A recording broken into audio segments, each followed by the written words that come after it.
I'd say the best word to describe New Orleans in that sort of fall of '05 is uncertainty. I mean, definitely, I look at it from a Saints perspective. We didn't know exactly what was going to happen with the Saints. We didn't know if the Superdome would be back in time for them to have a season at home in '06. But, I mean, you didn't know what was going to come back and how long it was going to take. I think that uncertainty swept everybody in every aspect of this city. Everyone saw the flooding and the devastation, and the big picture was really more about the region and the town than it was just about Saints football. Well, it was difficult just because of the circumstances of the city,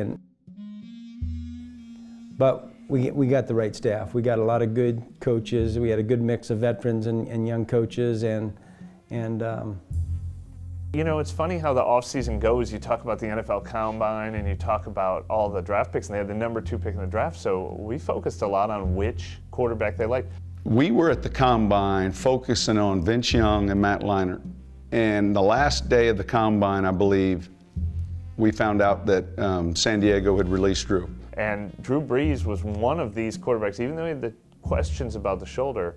He was obviously an established Pro Bowl quarterback. Those guys don't usually become free agents. So he was a huge curiosity, and it made perfect sense for the Saints to kick the tires on him. I'll forever remember the first phone call I got from Sean Payton, because that was a huge boost for me. You know, I didn't know what free agency was going to look like for a guy with damaged goods, right? With you know, an 8-month rehabilitation process in front of him and doctors telling him he's got 25% chance of playing football again. We spent some time on the subject with the injury that he had. we were really concerned. And man, we had a lot of doctors' reports. You know, I'm sitting there going, how am I going to impress anybody right now, you know? Other than just saying, hey, watch my film and look in my eye and, you know, I'm going to come back stronger than ever. We did a lot of due diligence on that, not just on the injury, but on Drew himself. And what we found was, you know, a young man who always defied the odds to be successful. We knew it wasn't going to be a matter of lack of effort. He was going to do everything he could to get his shoulder where he could play again. For Sean Payton to call me and say, listen, I know you're going to come back. I know you're going to be great. And man, it just boosted my spirits. And then Mickey and I actually went to Birmingham to pick he and Brittany up on Mr. Benson's plane when it came to them coming on a visit. I remember meeting Mickey and Coach Payton when they came to get us in Birmingham, and we got on a plane and flew into New Orleans. And I remember Sean just being such like a talkative, sweet kind of, you know, like you know, just excitable guy. We knew that there were challenges for us, but we just weren't going to mention the K word. Now knowing what I know is that Coach was constantly trying to talk to us so we wouldn't look out the windows of the plane. Because, you know, we're landing right there, you know, where the airport is, and it was a hard-hit area. I'm driving the car, and it's Drew in the front seat, Brittany in the back seat, and I'm driving like I've been a resident for 10 years, and I've only been here for a couple months. He's driving us all around. We went over to the North Shore to look at some housing. And we go over the causeway, you know, and it's the bumps. Do-do-do, do-do-do, do-do-do, do-do-do. You know, and so there's that point, I look in the rearview mirror and I see Brittany just kind of nodding off, you know.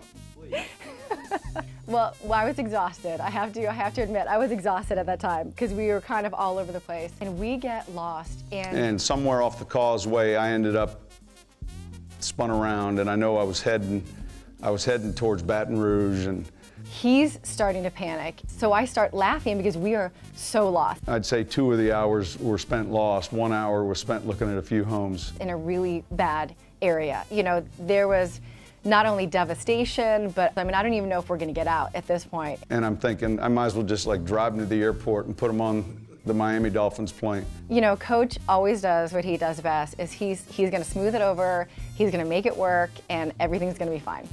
I called Mickey, and he got us squared away. So we got him back to the hotel, and fortunately, they hung in there.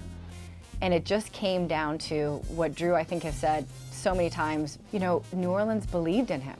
You know, and you got that feeling, like when we were here, and I think even Sean said to Drew at one point is, listen, you need us just as much as we need you.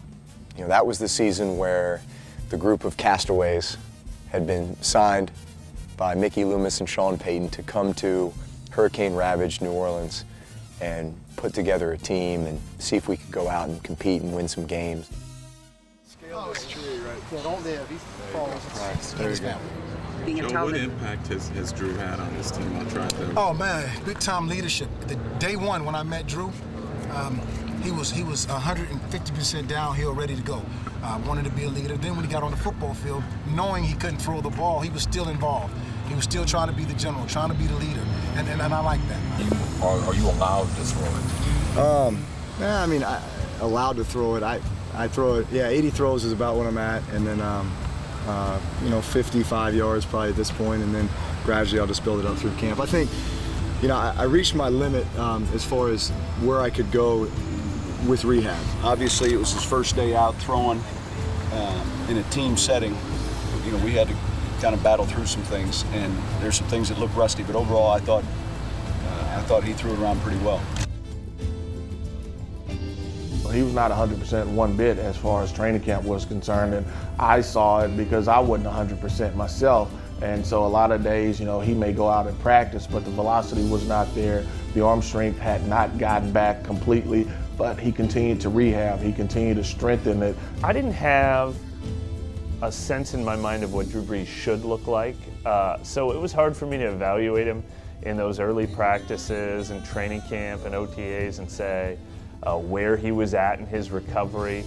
If you recall in the spring, Drew didn't throw at all, and then he began throwing at training camp, but on a pitch count of 40 or 50 passes. So he wasn't 100% yet, and he didn't have the velocity or the timing down yet. At some point, he turned to offensive coordinator Pete Carmichael, who had worked with Drew in San Diego, and said something to the effect of, Is this it yet? Is he 100%? And is this what this guy is?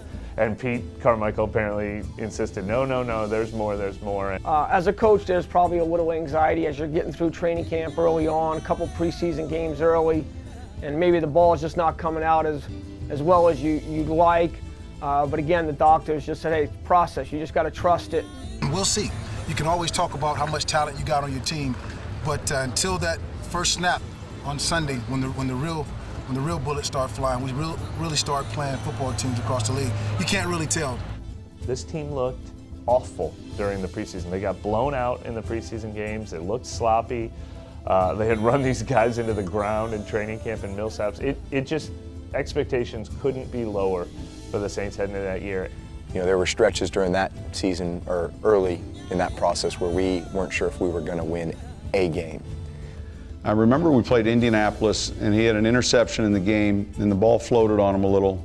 But after the game, he came to me, he said, I know you didn't see necessarily what you were looking for, but he goes, there was a throw I made tonight that was a benchmark that it felt like it's going to be just fine. And he's optimistic, but he was serious about it. There was something he did in that game that he was very encouraged with that he hadn't felt or demonstrated prior to the injury. And I would say by that last preseason game, maybe first or second game, all of a sudden you're seeing some throws. And he's getting more reps.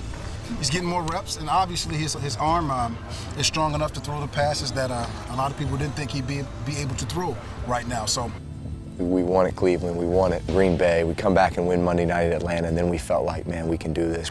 And I'm sure they'll be highlighting that a lot on ESPN tonight. And really, I would say after the first 2 or 3 games, it really, the question just kind of disappeared. And next question.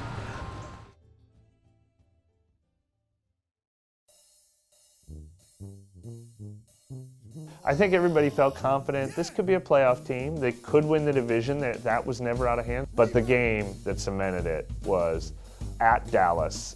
It was Sean Payton against Bill Parcells, his mentor. The Cowboys were really good then, an established team.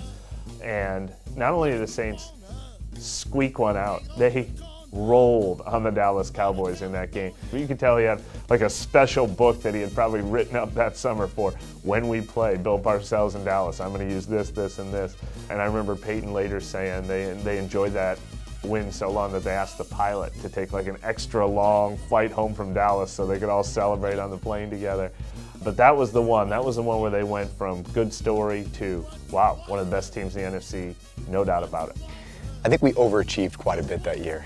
What a matchup today on Fox. The winner, Super Bowl 41, in Miami.